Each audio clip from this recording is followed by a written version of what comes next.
then you integrate. Just follow these steps and you will do great. First you separate and then you integrate. Just follow these steps and you will do great.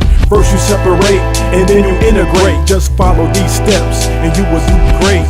Tis the season to be serving. When I was solving equations, I was feeling amazing. Greetings, Precalculus students, and welcome to lesson number 10.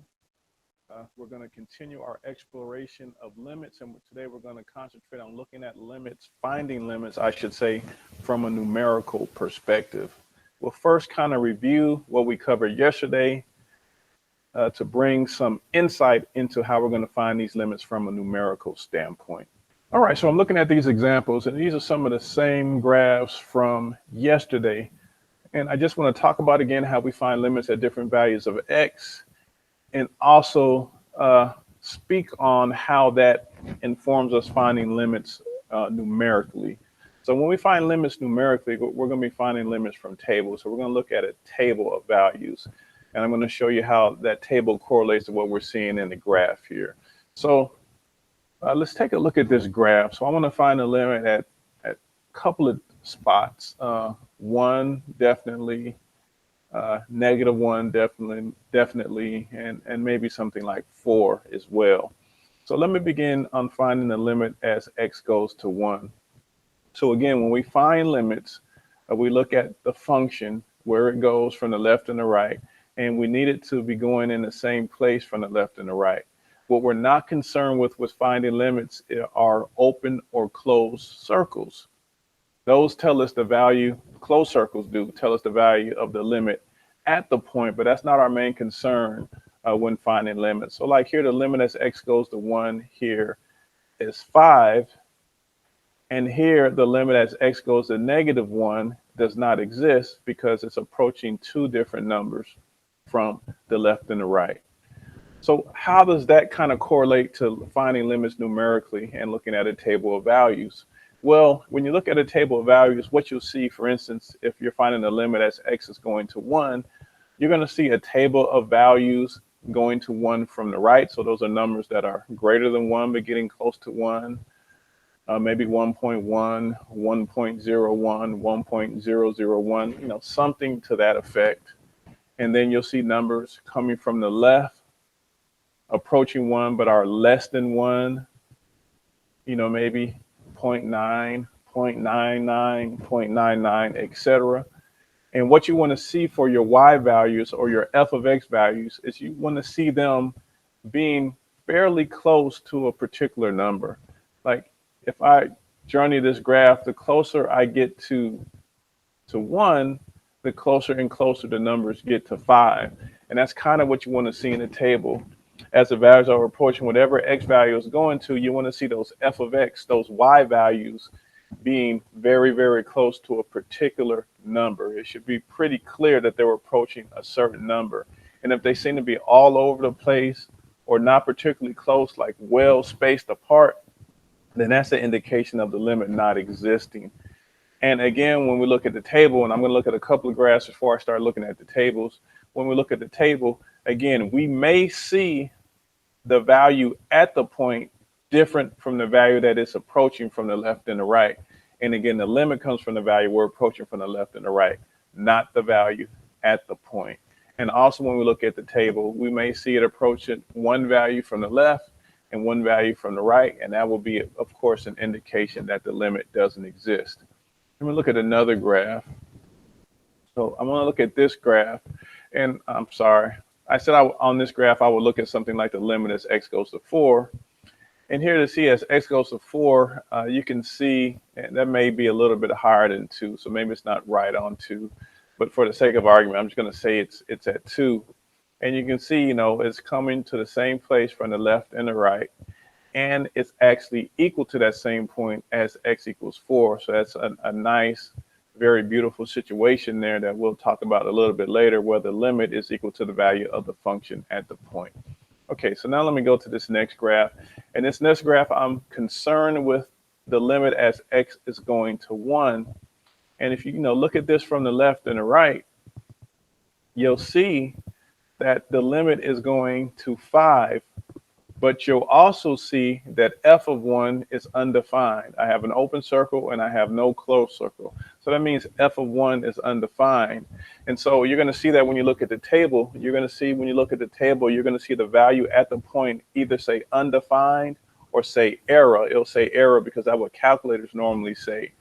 But that does not mean that the limit does not exist. You want to still look at the values from the left and the right.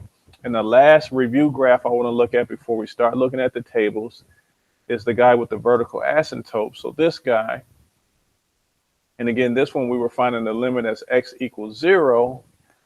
And here, the closer we got to 0, the graph journeyed toward negative infinity. And here, the closer we got to 0, the graph journeyed toward positive infinity. How this case is represented in the table is the closer and closer you get to your number, the numbers are going to get increasingly bigger. They're going to be very far apart. It's quite a distinction between how they are when a limit exists, how the numbers are very close to what that limit is. When you have a vertical asymptote, when it increases or decreases without bound, you're going to see the numbers become very far apart the closer. In fact, the closer you get to the number, the further apart the numbers are. And so that's, of course, is an indication that the limit does not exist. So without further ado, let's look at these tables and make some sense of finding limits numerically from tables. Okay, so I hope, let me make this just a little bit bigger.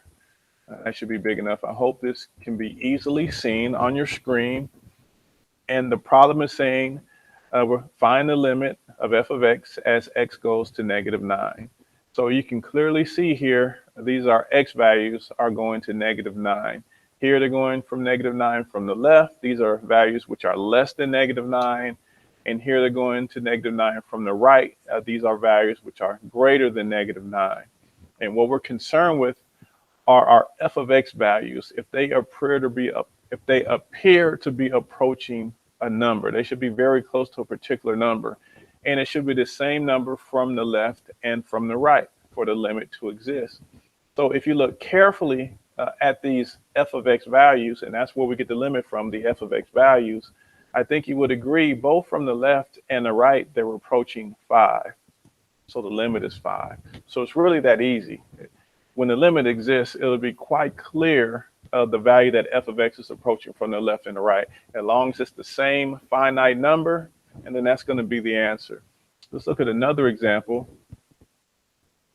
So this example, we're finding the limit as x goes to 1 of f of x. And again, you can see the x values, of course, approaching 1 from the left and the right. And now look at our f of x values. Now let me go back to the previous example just to show you how it should look. You see how close these numbers are to 5, extremely close to 5. That's how it should look when you get very close to the number x is going to from the left and the right. Well, here, look how far apart these numbers are. These numbers have a difference of -1,000. These numbers have a difference of -6,000. And on this side, +1,000, +6,000. That's not really getting close to a number. In fact, that's the indication of there being a vertical asymptote and it going to negative infinity on this side and positive infinity on that side. So that is an indication, of course, that the limit does not exist. So this is an example of where the limit does not exist. It had nothing to do with it being undefined at 1, but the fact from the left and the right, we weren't getting arbitrarily close to a particular finite value. So let's look at example 3. And again, we're taking the limit as x goes to 5. And you can see that the x values are approaching 5 from the left and the right. So let's take a look at our f of x values. So you see those values, and then you see those values, and you also see the value at 5. But again, don't be concerned with the value at 5 or at the number the limit is going to, but rather the values that it gets close to. Now, sometimes they can be the same, but sometimes they can be different. So in this case, they happen to be the same. So I think you would agree that these values are approaching -3 from the left and the right. And so the value of the limit is -3. Next example. Okay, so we're finding the limit as x goes to -9. Again, you see the x values going to -9 from the left and the right. But look very closely at this one. So this is what I want to see if you can find this answer. So please pause the video if you need a moment. And when you unpause it, I'll talk through the solution. Okay, so if I look at this, as x approaches 9 from the left, the f of x values are going to 8. As f of x approaches 9 from the right, the f of x values are going to 8. So the limit is 8. Again, it doesn't matter that at 9 it equals 6, because when we find limits, we're not concerned with the value at the point, but as x approaches that point from the left and the right, as you've seen from a graphical standpoint. And that actually was my last table. So we will stop there. Hopefully this made sense to you, and we will see you next time.